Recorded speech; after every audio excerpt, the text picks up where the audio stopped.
Good morning students. આજે આપણે ધોરણ 6માં અંગ્રેજી વિષયમાં યુનિટ 3માં એક્ટિવિટી 3B અહીં આપણને દર્શાવેલ છે અને ત્યારબાદ એક્ટિવિટી 3C, એક્ટિવિટી D અને E આ આપણે બધી જ એક્ટિવિટી આજે શીખવાના છે. તો આ દરેક એક્ટિવિટી તમારે તમારી પાઠ્યપુસ્તક એટલે કે ટેક્સ્ટ બુકમાં તમારે લખવાનું રહેશે, નોટબુકમાં લખવાનું નથી. ફક્ત ને ફક્ત તમારે તમારી ટેક્સ્ટ બુકમાં જ લખવાનું રહેશે.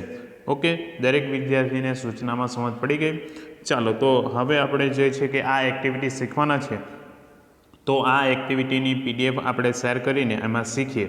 જે બનાવેલી છે આપણે એમાં ટાઈપિંગ કરીને, તો એ આપણે જોઈએ. ચાલો, activity 3B.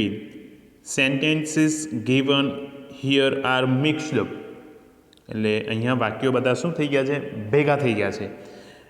Identify the sentences for the Siddharth, Eva and Nitin. કે આની અંદરથી તમારે સિદ્ધાર્થના સેન્ટેન્સ અલગ કરવાના છે, ઈવાના સેન્ટેન્સ અલગ કરવાના છે અને નીતિનના સેન્ટેન્સને શું કરવાના છે? અલગ કરવાના છે. તો આપણે સૌપ્રથમ અહીં આ જે છે કે આખા ફકરાને આપણે જોઈએ. I will never insult the students. હું કોઈ પણ દિવસ વિદ્યાર્થીઓને અપમાન કરીશ નહીં. I will learn sky gazing will keep shed of cows. અહીં જે છે કે આ શું થઈ ગયા છે? આ સેન્ટેન્સ અહીં ભેગા થઈ ગયા છે કે હું સ્કાય ગેઝિંગ શીખીશ, ત્યારબાદ હું ગાયો પાડીશ. I will study about birds. કે હું પક્ષીઓ વિશે શીખીશ. Butterflies and trees. કે પતંગિયા અને ઝાડો. We will do hands on activities. કે હું હાથોડવાળા જે છે કે પ્રવૃત્તિઓ કરાવીશ. આઈ will have time table free. એટલે કે હું ફ્રી ટાઈમ ટેબલ જે છે કે જીવનભર જે રાખીશ. I will grow organic food. હું જૈવિક ખોરાક ખાઈશ. I will go out with my student. હું મારા વિદ્યાર્થીઓ સાથે બહાર જઈશ. I will find out the beautiful places in Gujarat. કે હું ગુજરાતમાં ખૂબ સુંદર સ્થળોની શોધ કરીશ. I will enjoy family life. હું પરિવારની સાથે મજા માણીશ. I will have healthy food, air and water. કે હું સારો ખોરાક, હવા અને પાણીની જે છે કે મજા માણીશ. તો અહીં કયા કયા વાક્યો કોની સાથે આવે છે તો આપણે હવે જોઈશું. સૌપ્રથમ તો સિદ્ધાર્થમાં જોઈશું તો I will never insult the student. કે હું કોઈ પણ દિવસ વિદ્યાર્થીઓનું અપમાન કરીશ નહીં. We will do hands on activities. કે હું હાથો દ્વારા પ્રવૃત્તિઓ કરાવીશ. ત્યારબાદ I will go out with my student. કે હું મારા વિદ્યાર્થીઓ સાથે બહાર જઈશ. એવી જ રીતના એના પછીનું વાક્યને આપણે જોશું કે I will learn sky gazing. કે હું સ્કાય ગેઝિંગ વિશે શીખીશ. I will study about the birds, butterflies and trees. કે હું પક્ષીઓ, પતંગિયા અને ઝાડો વિશે શીખીશ. ત્યારબાદ I will find out the beautiful places in Gujarat. કે હું ગુજરાતમાંથી ખૂબ સુંદર સ્થળોને શોધી કાઢીશ. હવે નીતિનના જે મહત્ત્વના જે સેન્ટેન્સ આવે છે તો I will keep a shed of cows. કે હું ગાયો પાડીશ. I will have a time table free life. કે હું મારા જીવનભરનું જે છે કે ફ્રી એટલે મુક્ત સમયપત્રકને એન્જોય કરીશ. ત્યારબાદ I will grow organic food. કે હું જૈવિક ખોરાક લઈશ. ત્યારબાદ I will enjoy family life. હું જે છે કે મારા પરિવાર સાથે મજા માણીશ. I will have a healthy food, air and water. કે મને ત્યાંથી તંદુરસ્ત ખોરાક, હવા અને પાણી મળશે. હવે ત્યારબાદ આપણે એના પછીની એક્ટિવિટીને આપણે જોઈશું. Right true or false of each sentence correct the false sentence and tell it to the class, કે આમાં જે કીધું છે કે ખરા અને ખોટા જણાવો, જેમાં ખોટા વાક્ય હોય તો એને સુધારીને આપણે ફરીથી લખવાના છીએ. તો અહીં આપણે પ્રથમ સેન્ટેન્સમાં આપણે જોઈશું. તો અહીં કીધું છે, Siddharth will insist on pin drop silence in the class. તો અહીં કીધું છે કે હું મારા વર્ગખંડમાં પૂરેપૂરું શાંતિભર્યું વાતાવરણ રાખીશ. તો આ વાક્ય કેવું છે? તો ખોટું છે, એટલે કે ફોલ્સ. તો આમાં સુધારીને શું આવશે? તો Siddharth will not insist on pin drop silence in the class, કે સિદ્ધાર્થ એના વર્ગખંડમાં શાંતિપૂર્વક વાતાવરણ રાખશે નહીં.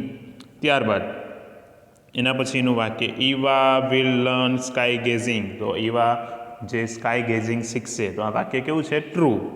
ત્યારબાદ Nitin will use only chemical fertiliser, કે નિતિન ફક્ત જે છે કે રાસાયણિક ખાતરોનો જ ઉપયોગ કરશે. તો આ વાક્ય કેવું છે? તો ખોટું છે. એટલે અહીં જવાબ શું આવશે એમાં?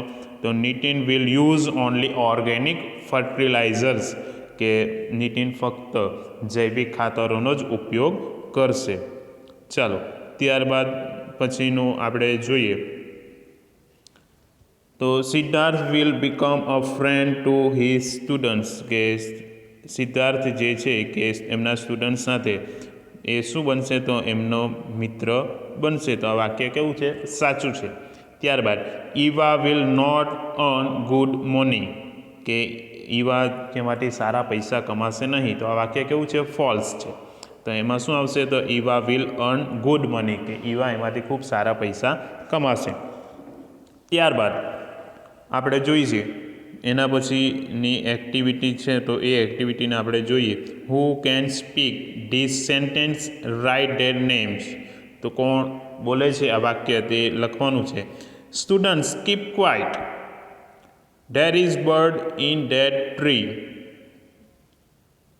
તો આ વાક્ય કોણ બોલે છે? તો આ વાક્ય સિદ્ધાર્થ બોલે છે. ત્યારબાદ friends we will go for a movie on 26th જાન્યુઆરી. તો આ વાક્ય કોણ બોલી રહ્યું છે? તો એ સિદ્ધાર્થ બોલી રહ્યો છે. ત્યારબાદ we will use only organic fertilizer. આ વાક્ય એ નિતિન બોલી રહ્યો છે. Divyesh we will you please distribute this word card to each group. આ વાક્ય કોણ બોલી રહ્યું છે? તો આ વાક્ય સિદ્ધાર્થ બોલી રહ્યો છે. ત્યારબાદ we supply 200 liters of milk of the dairy every day. આ વાક્ય કોણ બોલી રહ્યું છે? તો આ વાક્ય નિતિન બોલી રહ્યો છે. ચાલો ત્યારબાદની એક્ટિવિટીને આપણે જોઈએ. તો એ activity, what will you become. તમે શું બનશો? A teacher, a trekking organiser or a farmer.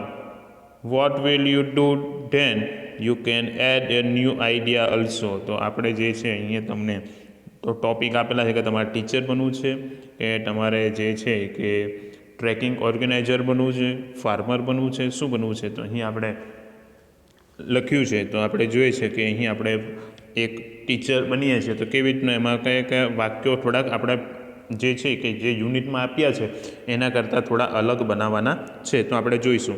I will become a teacher. હું શિક્ષક બનીશ. I will start my school. હું મારી શાળા શરૂ કરીશ. My school will have a very big playground. મારી શાળામાં ખૂબ જ મોટું રમતનું મેદાન હશે. એન્ડ ગાર્ડન, અને બગીચો પણ હશે. There will be very nice classroom also. અને વર્ગખંડો પણ ખૂબ સારા હશે.